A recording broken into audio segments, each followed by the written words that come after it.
Harikumar sir, നമസ്കാരം. നമസ്തേ. അഗ്നി missile, BrahMos missile, ഇതിനെക്കുറിച്ചൊക്കെ നമുക്കറിയാം. നമ്മൾ ഒരുപാട് സംസാരിച്ചിട്ടുള്ളതാണ്, കേട്ടിട്ടുള്ളതുമാണ്. ഈ രുദ്രം 4 എന്ന് പറയുന്ന ഒരു മിസൈല്, അതിനെ പറ്റിയിട്ട് അധികം ആർക്കും അറിയില്ല. രുദ്രം എന്ന് പറയുന്ന ഈ മിസൈൽ കുടുംബത്തെക്കുറിച്ച് പോലും കൃത്യമായിട്ട് വ്യക്തതയൊന്നും ആർക്കുമില്ല. രുദ്രം 4 മിസൈലിൻ്റെ പ്രോട്ടോടൈപ്പ് ഇപ്പോൾ പുറത്തിറങ്ങിയിരിക്കുകയാണ്. എന്താണ് അതിൻ്റെ പ്രത്യേകത? ഈ ഞാൻ ആദ്യം സൂചിപ്പിച്ച പോലുള്ള സ്ഥിരം നമ്മൾ കേട്ട് ശീലിച്ചിട്ടുള്ള മിസൈലുകളിൽ നിന്ന് എന്താണ് രുദ്രം 4നെ വ്യത്യസ്തമാക്കി നിർത്തുന്നത്? ഗൗതം പറഞ്ഞത് ശരിയാണ്. നമ്മൾ നിരന്തരം ചർച്ച ചെയ്യുന്നത് അഗ്നി മിസൈൽ കുടുംബത്തെക്കുറിച്ച്, അതല്ലെങ്കിൽ ബ്രഹ്മോസ് മിസൈലിനെ അതിന്റെ വകഭേദങ്ങളെയും കുറിച്ച്. ഏറ്റവും ഒടുവിൽ ഇപ്പം എയർ ടു എയർ, അതായത് ബിയോണ്ട് വിഷ്വൽ റേഞ്ച് മിസൈലായ അസ്ത്ര മിസൈലിനെ കുറിച്ചും നമ്മൾ ധാരാളം വായിക്കുകയും കേൾക്കുകയൊക്കെ ചെയ്യുന്നുണ്ട്. മാധ്യമങ്ങൾ വലിയ കവറേജ് അതിന് കൊടുക്കുന്നുണ്ട്. പക്ഷേ അതിപ്രധാനമായ രുദ്രം മിസൈൽ കുടുംബത്തെക്കുറിച്ച് നമ്മൾ അധികം ചർച്ച ചെയ്തിട്ടില്ല. അതെവിടെയോ നമ്മുടെ ശ്രദ്ധകളിൽ നിന്നും മാറിക്കിടക്കുകയാണ്. ആ രുദ്രം മിസൈൽ ഇന്ത്യയുടെ ഒരു ഏറ്റവും മാരക പ്രഹരശേഷിയുള്ള ഒരു മിസൈലായിട്ട് മാറിയിരിക്കുന്നു എന്നുള്ള സൂചനകളാണ് ഇന്നലെയുമൊക്കെ ആയിട്ട് വാർത്തകൾ പുറത്തു വരുന്നത്. ഇപ്പോഴ് DRDOയുടെ ഒരു എയറോ ക്ലസ്റ്റർ ഇൻഡസ്ട്രീസ് മീറ്റിംഗ് നടന്നുകൊണ്ടിരിക്കുകയാണ്. അത് സ്ഥലം ബാംഗ്ലൂർ ആണെന്ന് തോന്നുന്നു. എയറോ ക്ലസ്റ്റർ, അതായത് ഈ മേഖലയിൽ പ്രവർത്തിക്കുന്ന സ്റ്റാർട്ടപ്പുകൾ, അതിന്റെയൊക്കെ അങ്ങനെയുള്ള മറ്റ് സ്വകാര്യ വ്യവസായങ്ങളുടെ, വൻകിട വ്യവസായങ്ങളുടെ ഒക്കെ തന്നെ മീറ്റിംഗ്, പൊതുമേഖലാ സ്ഥാപനങ്ങളും ഒക്കെ അവരുടെയൊക്കെ പ്രതിനിധികൾ പങ്കെടുക്കുന്ന സമ്മേളനം നടന്നുകൊണ്ടിരിക്കുകയാണ്. അവിടെ രുദ്രം 4 ഒരു ചർച്ചാ വിഷയമായി കഴിഞ്ഞിരിക്കുന്നു. രുദ്രം 4 എന്ന മിസൈല്, അതിന്റെ ഒരു പ്രോട്ടോടൈപ്പ് അവിടെ പ്രദർശിപ്പിച്ചിട്ടുണ്ട്.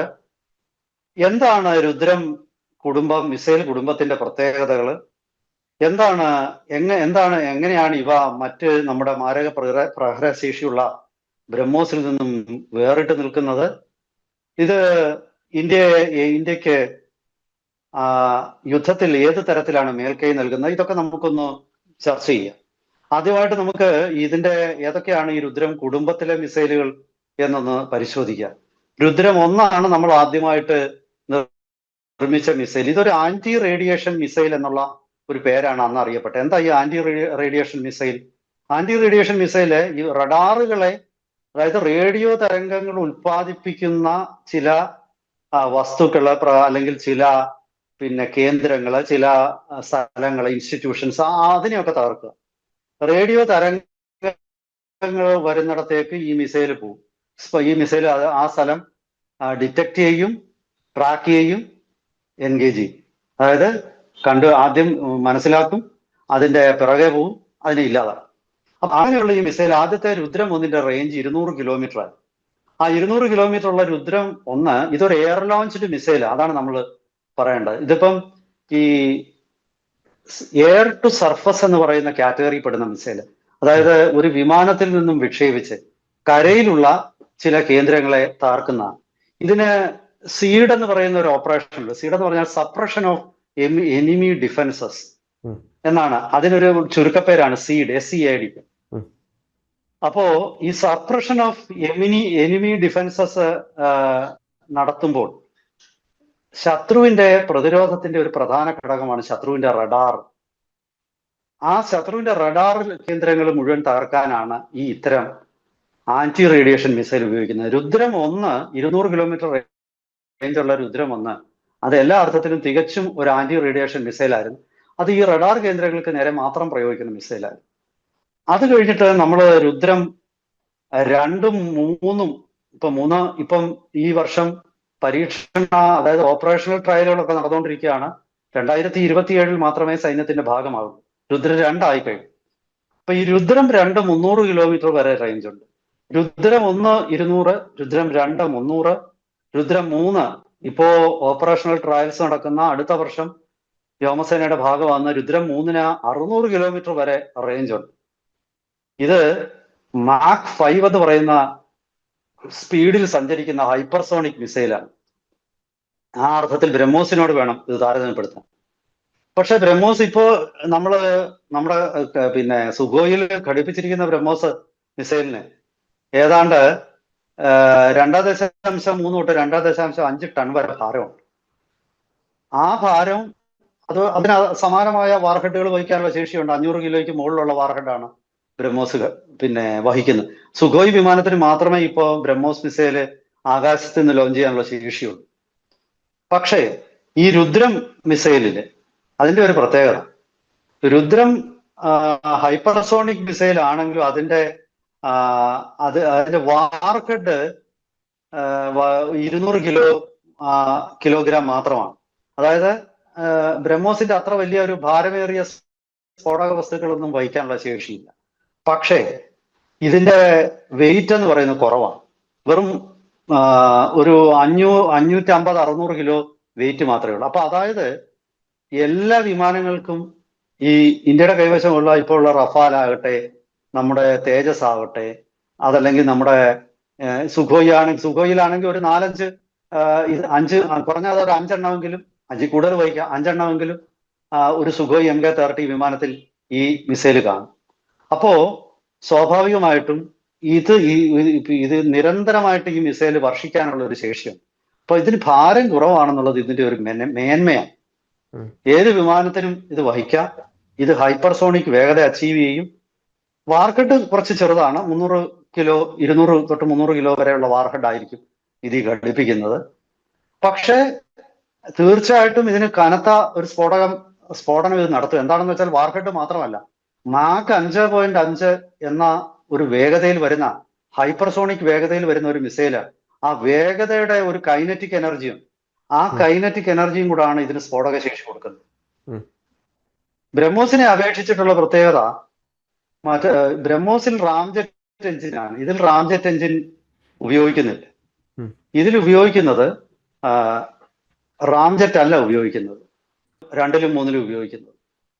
ഇനി വരാനിരിക്കുന്ന രുദ്രം 4-ല് ഒരു ഇത് രണ്ടും കൂടി ചേർന്നുള്ള ഒരു ടെക്നോളജിയാണ്. അതായത് അതിന്റെ ഒരു ഭാഗത്ത് ഒരു ഘട്ടത്തിൽ റാംജെറ്റ് കാണും, ആദ്യ ഘട്ടങ്ങളിൽ ഈ സോളിഡ് റോക്കറ്റ് ബൂസ്റ്ററുകളായിരിക്കും. അങ്ങനെയുള്ള എഞ്ചിനാണ്. അപ്പോ പിന്നെ മാത്രവുമല്ല, ഇതിന്റെ ഗൈഡൻസ് ടെക്നോളജി, അതുപോലെ പിന്നെ ഇതിന്റെ പ്രൊപ്പല്ലന്റ്, ഇതൊക്കെ തന്നെ ഏറ്റവും ആധുനികമായിട്ടുള്ള ടെക്നോളജികളാണ്. ഇതില് ശരിക്കും ഇനർഷ്യൽ ഗൈഡൻസും GPS-ഉം രണ്ടും ഉപയോഗിക്കുന്നുണ്ട്. അതായത് ഒരു ഇലക്ട്രോണിക് യുദ്ധത്തിന്റെ ഭാഗമായിട്ട് നമുക്ക് GPS ഡിനയൽ ഉണ്ടായാൽ, ഗ്ലോബൽ സാറ്റലൈറ്റ് ലിങ്ക് ജാം ചെയ്യുകയോ അല്ലെങ്കിൽ സ്പൂഫിംഗ് ആക്രമണം ഉണ്ടാവുകയോ ഒക്കെ ചെയ്താൽ ഇതിന്റെ ഇനർഷ്യൽ നാവിഗേഷൻ സിസ്റ്റം ഉപയോഗിച്ച് ഇത് ലക്ഷ്യസ്ഥാനത്തേക്ക് എത്തും. അതായത് ഒരിക്കൽ ലോക്ക് ചെയ്ത് കഴിഞ്ഞാൽ ഒരിക്കലും ഇതിൽ നിന്നും രക്ഷപ്പെടാനുള്ള സാധ്യത വളരെ കുറവാണ്. ഈ രുദ്രം 4-ന്റെ ഒരു പ്രത്യേകത കൂടെ ഞാൻ പറയാം. രുദ്രം 4 1000 തൊട്ട് 1500 കിലോമീറ്റർ വരെ റേഞ്ച് ഉണ്ട്. 1000 തൊട്ട്. അതൊരു വലിയ ഒരു മേൽക്കൈയാണ് ഇന്ത്യക്ക് നൽകുന്നത്. അതായത് 1500 കിലോമീറ്റർ അകലെ നിന്നുകൊണ്ട് ഇപ്പൊ പാകിസ്ഥാൻ പോലൊരു രാജ്യത്തില്, പാകിസ്ഥാന്റെ ഏത് കോർണറിലും, നമ്മൾ ഈ അങ്ങ് പെഷവാറിന്റെ അങ്ങേ അറ്റത്ത് കൊണ്ടുപോയിട്ട് പാകിസ്ഥാന് ഒരു റഡാർ സംവിധാനം സ്ഥാപിച്ചാലും, പാകിസ്ഥാന്റെ അവാക്സ് വിമാനങ്ങൾ അവിടെ കൊണ്ട് നിർത്തിയാലും ഒരു രക്ഷയുമില്ല. കാരണം പാകിസ്ഥാന്റെ ഏത് അതിർത്തിയും ഇന്ത്യയുടെ ഒരു അതിർത്തി സംസ്ഥാനങ്ങളിൽ നിന്ന് 1500 കിലോമീറ്ററിന് അപ്പുറം ഒന്നും ദൂരം. ഇത് വല്ലാത്ത ഒരു മേൽക്കൈ നമുക്ക് നൽകും. നമ്മുടെ വിമാനങ്ങൾക്ക് ആദ്യം തന്നെ ഇപ്പൊ ആധുനിക യുദ്ധത്തിൽ അവർ ചെയ്യുന്നത്, എനിമി ഡിഫൻസിനെ ആദ്യം തന്നെ അങ്ങ് സപ്രസ് ചെയ്യും. അതായത് എനിമിയുടെ കമാൻഡ് ആൻഡ് കൺട്രോൾ സെന്റർ തകർക്കും, എനിമിയുടെ പിന്നെ റഡാർ കേന്ദ്രങ്ങളൊക്കെ തകർക്കും, മറ്റേ എനിമിയുടെ മറ്റു രീതിയിലുള്ള സെൻസർ സിസ്റ്റങ്ങൾ തകർക്കും. ചുരുക്കി പറഞ്ഞാൽ എനിമിയുടെ കണ്ണ് ആദ്യം തന്നെ, അതായത് ശത്രുവിന്റെ കണ്ണ് കുത്തിപ്പൊട്ടിക്കുക, ചെവി തല്ലിപ്പൊട്ടിക്കുക. അതുപോലെ ഇത് രണ്ടും നഷ്ടപ്പെട്ടാൽ ശത്രുവിന് എന്ത് ചെയ്യണമെന്ന് അറിയാൻ പറ്റാതാകും. ശത്രുവിന്റെ വിമാനങ്ങൾക്ക് പറന്നു വരണമെങ്കിൽ ആധുനിക കാലത്തെ യുദ്ധം എന്ന് പറയുന്നത് നെറ്റ്വർക്ക് വാർഫെയർ. റഡാറും കമാൻഡ് ആൻഡ് കൺട്രോൾ സെന്ററും വഴിയാണ് വിമാനങ്ങൾക്ക് ആജ്ഞ കൊടുക്കുന്നത്. ഈ റഡാറും കമാൻഡ് ആൻഡ് കൺട്രോൾ സെന്ററും പ്രവർത്തനരഹിതമായാൽ പിന്നെ F-35 ആണെങ്കിലും F-22 റാപ്റ്റർ ആണെങ്കിലും പിന്നെ കൈയും കാലും കെട്ടിയിട്ട അവസ്ഥയിലായിരിക്കും. ഒരു മനുഷ്യനെ കൈയും കാലും കെട്ടിയിട്ടിട്ട് ഗോദയിലേക്ക് ഈ കൈയും കാലും സ്വതന്ത്രനായിട്ടുള്ള ഒരാൾക്കെതിരെ യുദ്ധം ചെയ്തോളാൻ പറയുന്ന പോലെ ആയിരിക്കും, ഗുസ്തി പിടിക്കാൻ പറയുന്ന പോലെ ആയിരിക്കും. അപ്പൊ അതായത് അതോടുകൂടി ഇതിന്റെ സംഭവം തീരുക, ഈ യുദ്ധം തീർന്നു.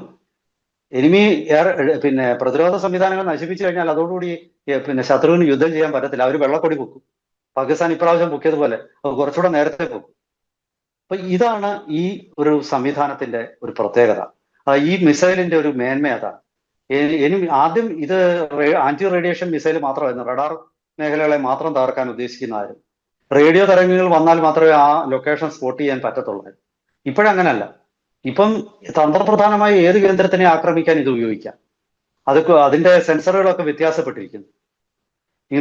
ഇൻഫ്രാറെഡ് സീക്കറുകളും പിന്നെ ഓപ്റ്റോ ഇലക്ട്രോണിക് സീക്കറും ഒക്കെ ഘടിപ്പിച്ച മിസൈലായി ഇപ്പോഴത്.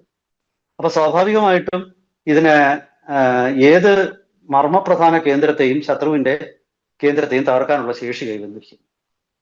എന്തായാലും ശരി, ഇത് ഇന്ത്യക്ക് ഒരു വലിയ മേൽക്കൈ യുദ്ധത്തിൽ നൽകുന്നു. നമുക്ക് വരും ദിവസങ്ങളിൽ ഇത് തീർച്ചയായിട്ടും നമ്മളെ സംബന്ധിച്ചിടത്തോളം ഇതൊരു വലിയൊരു അനുഗ്രഹമായിരിക്കും. ആരുടെയും കണ്ണിൽപ്പെടാതെ നമ്മൾ ഈ മിസൈൽ വികസിപ്പിച്ചെടുത്തു.